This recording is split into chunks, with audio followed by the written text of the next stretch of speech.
Има хора уникални, светят като ден, много знания и тайни, те са феномен. Живеят в кодове и цифри и редове след ред, а сърцата им самички надскачат интернет. Програми пишат супер сложни, цели светове, а за приятел е възможна да са като море. Стефан е приятел ценен, света без него ще е беден. Стефан е и всяка добродетел, света без него ще е пепел.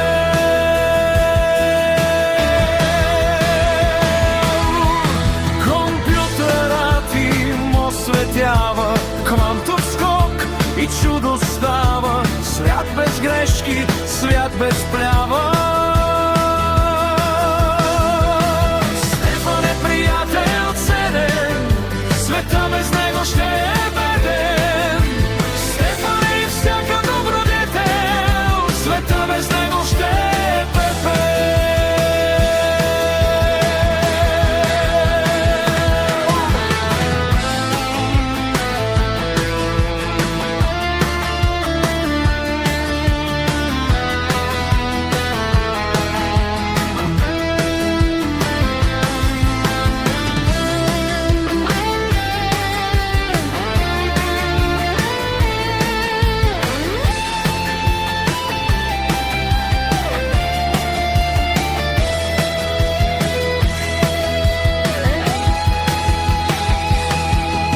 Понякога е той с шнорхел в синьото море, после в кухнята ще готви вкусно нещо от сърце.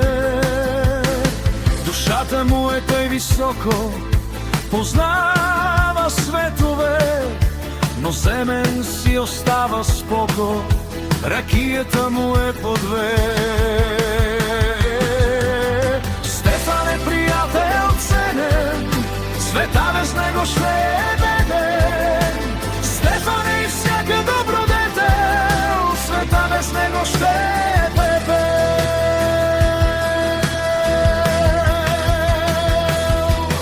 Семейството му е голямо, деца, жена и топлина, но за приятел все ще има сърдечно място в дома.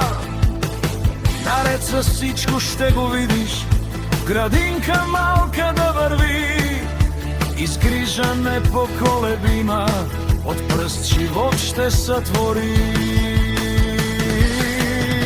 Стефан е приятел ценен, света без него ще е беден.